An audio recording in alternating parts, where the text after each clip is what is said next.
ओम श्री साई नाथाय नमः। साईनाथ के चरणों में कोटि कोटि प्रणाम। आप सभी साईं भक्तों को मेरा शत प्रणाम करके आज का ये वीडियो मैं शुरू करती हूँ। आज का वीडियो टॉपिक कुछ इस तरीके से है कि जो लोग दुख और परेशानी से भागना चाहते हैं और अपने दुख और परेशानी को ना झेलते हुए, अपने दिमाग को शांत ना रखते हुए अपने भगवान को परिवर्तन कर देते हैं और वो सोचते हैं कि हमारे दुख और परेशानी शायद दूसरे भगवान के पास जाके कट जाएगा। देखिए, इस विषय में बाबा क्या कहते हैं। बाबा ने जो शिक्षा दिया है, जो मुझे सिखाया है, समझाया है, वो आप सभी तक पैगाम पहुंचाना चाहूँगी। पहले बात तो ये है कि अगर आप जीवन में परेशान हो तो वो आपके कर्मों के लिए हो। पहली बात है, अगर आप जीवन में परेशान हो, आपके कर्म के लिए हो और एक कर्म के जो सज़ा है आपको भोग लेना पड़ेगा। बाबा ने सांस सच्चरित में कहा है कि अपने कष्ट को भोग लेना चाहिए, अपने पाप का जो काटते हैं ना हम, पाप की जो सज़ा, उसको काट लेना चाहिए, क्योंकि अगर ये सज़ा रह जाएगा तो हमारे मुक्ति कभी नहीं हमें मिलेगा। तो इस परिस्थिति में रह के हम अपने आप को और भी मजबूत करें और भी एक रास्ता निकालें कि हाँ, इस रास्ते से हम इससे निकल सकते हैं, ना कि हमारे भगवान को, हमारे आस्था को परिवर्तन करके हमें कुछ मिलेगा। बाबा ने कहा है कि आप जिन भगवान को ही मानते हो, चाहे आप शिव जी को मानो, चाहे आप लक्ष्मी को मानो, चाहे आप वाहेगुरु को मानो, अल्लाह को मानो, जिन भगवान को ही आप मानते हो, जो भी आपके आराध्य हैं, उनको ही आप दृढ़ता पूर्वक पकड़ के, उनके श्री चरण कमल पकड़ के आप चलते जाओ। आपके जीवन परिवर्तन होगा ही होगा। हमेशा ये याद रखना कि आपके जीवन परिवर्तन आप खुद कर सकते हो।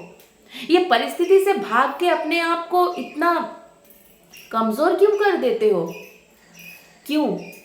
और एक भगवान को छोड़ के दूसरे भगवान के पास अगर जाएंगे, हालांकि उनके एक ही के पास हम जा रहे हैं, क्योंकि सबका मालिक एक बाबा ने हमें सिखाई दिया है, हमें ये पैगाम दे ही दिया है कि सबका मालिक एक, सभी भगवान एक ही है, लेकिन रूप अलग अलग है। रूप, आप एक रूप का पूजा करके दूसरे रूप में अगर पूजा करने जाओगे, एक ही भगवान के पास जा रहे हो, लेकिन आपके जो आस्था है ना, उसको ही आप तोड़ रहे हो।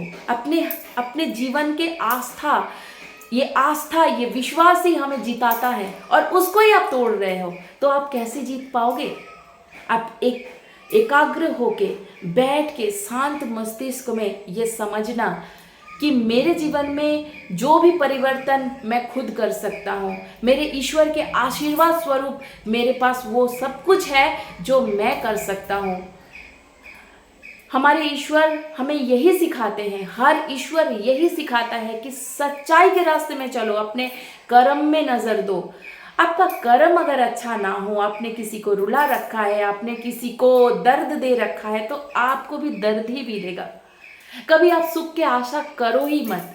हाँ, अगर आप अच्छे कर्म अभी कर रहे हो तो आपको जरूर उसका फल मिलेगा।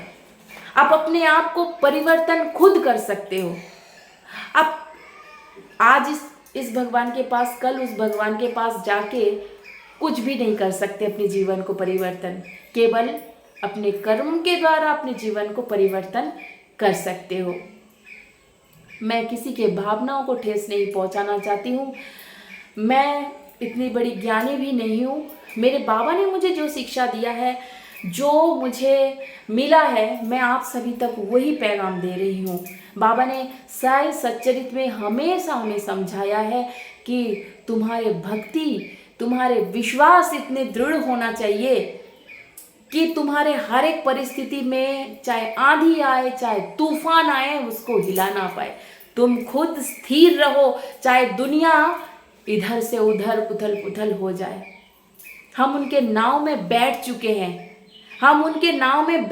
हैं, और वो पार लगेगा ही लगेगा। आज नहीं तो कल वो करेंगे। हाँ, जरूर देर हो रहा है, उनके घर में देर है, अंधेर कभी भी नहीं हो सकता। कभी भी वो आपके साथ कुछ खराब कर ही नहीं सकते। अगर ईश्वर के रहते रहते, आपके सच्चे कर्म आपके साथ रहते रहते आपके साथ कुछ दुख की परिस्थिति आ भी रहा है, तो ये सोचना कि उनके तरफ से पुरस्कार, ये आपके पुरस्कार है, इसको भी झेल लो तो आगे कितना सुंदर सुनहरा भविष्य आपके लिए इंतजार कर रहा है, आप सोच नहीं सकते। ये मेरा वादा है, अगर आप सच में ऐसे अपने कर्म को परिवर्तन करोगे, अच्छे अच्छे काम करोगे, दिन प्रतिदिन अपने आप को बदलने का प्रयास करते जाओगे और अपने ईश्वर के प्रति दृढ़ विश्वास रख के आगे बढ़ते जाओगे, तो आपका जय तय है। ओम साई राम, जय साईनाथ। सभी मुझे आशीर्वाद देना कि मैं ऐसे ही बाबा के भक्ति करती जाऊं और आप सभी तक पैगाम पहुंचाती जाऊं, संदेशा पहुंचाती जाऊं, साई संदेशा। ओम साई राम, जय साईनाथ।